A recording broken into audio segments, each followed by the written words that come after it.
न पुफगंधो पटिवात मेति न चंदनं तगर मलिकावा सतंच गंधो पटिवात मेति सब दिशा सपुरिशोपवाती।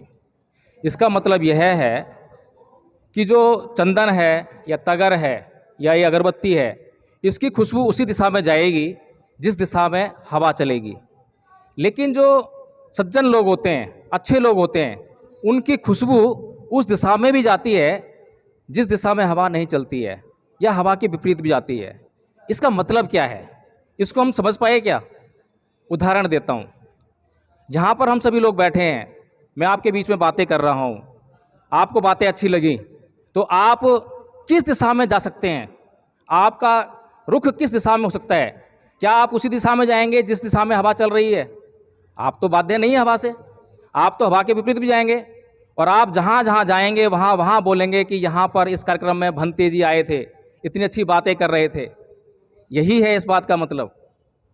जो अगरबत्ती की खुशबू है वो उस दिशा में बहती है जिस दिशा में हवा चलती है।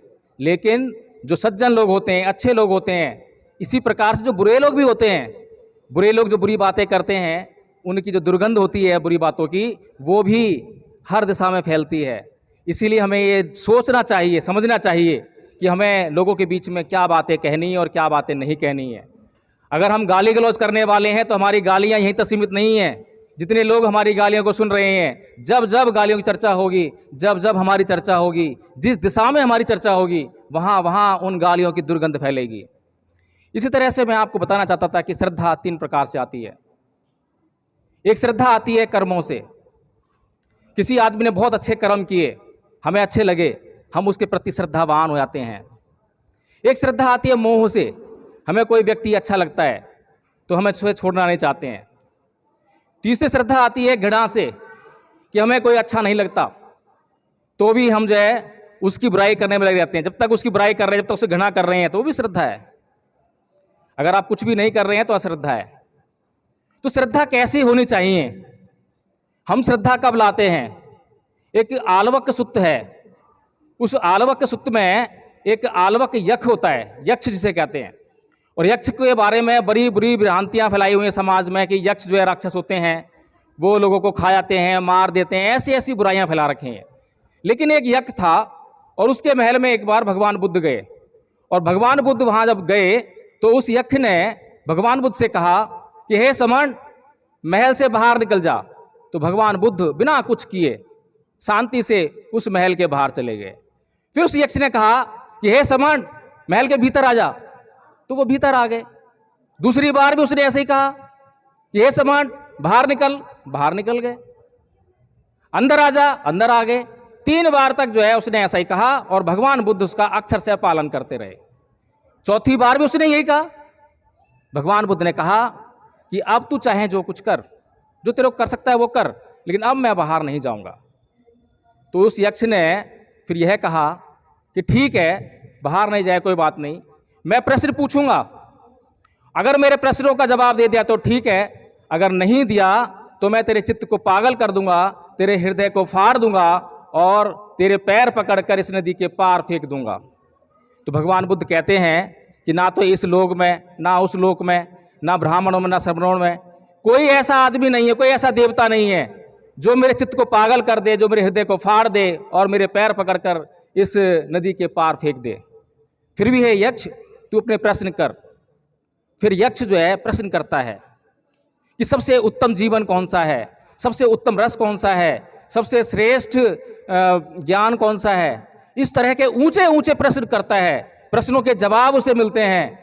और अंत में जब सारे प्रश्न वो कर चुकता है, उसके बाद बुद्ध उससे बोलते हैं कि हे यक्ष, अगर तुझे मेरे सवालों के जवाब जो मैंने दिए हैं उन पर यकीन ना हो तो ब्राह्मणों से और सपनों से जाके पूछ ले कि वो सही हैं या गलत हैं। तो वह यक्ष बोलता है कि नहीं बुद्ध, मैं अपने से जान गया हूँ कि जो जो आपने उत्तर दिए हैं वो सभी ठीक हैं, वो बिल्कुल ठीक हैं। तो उसके बाद उसके अंदर ऐसी श्रद्धा आती है, वह बुद्ध से कहता है कि हे तथागत बुद्ध, अब मैं आपका गांव गांव, शहर शहर जाकर आपके धम्म का प्रचार करूंगा। आपने जो है मुझे जो ज्ञान दे दिया है वो इस तरह का है कि जैसे कोई उल्टे बर्तन को सीधा कर दे, अंधकार में किसी को दीपक जला के उसको रोशनी दिखा दे। तो इस तरह से जो श्रद्धा आलवक के अंदर आई वो श्रद्धा कैसी थी और हमारी श्रद्धा कैसी है।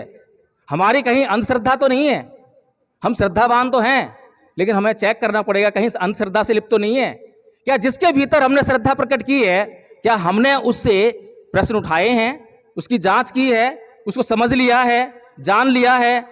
अगर हमने प्रश्न करके, जांच करके उसको जान लिया है, परख लिया है और उसके बाद श्रद्धा प्रकट कर रहे हैं, तो हमारी फिर अंधश्रद्धा नहीं है, वो श्रद्धा है।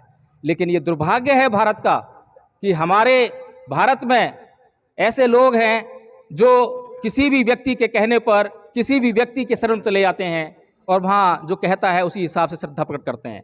तो हम इस प्रोग्राम के माध्यम से यही कहना चाहते हैं, जैसा कि भंते जी ने बताया कि जाति पे दुखा, जरा पे दुखा, व्याधि पे दुखा, मरणाम पे दुखा, शोक प्रदीप दोमनस्य उपाया सापी दुखा, यम पिछंग लपितम दुखंग। तो ये जो बातें हैं बड़ी महत्वपूर्ण हैं।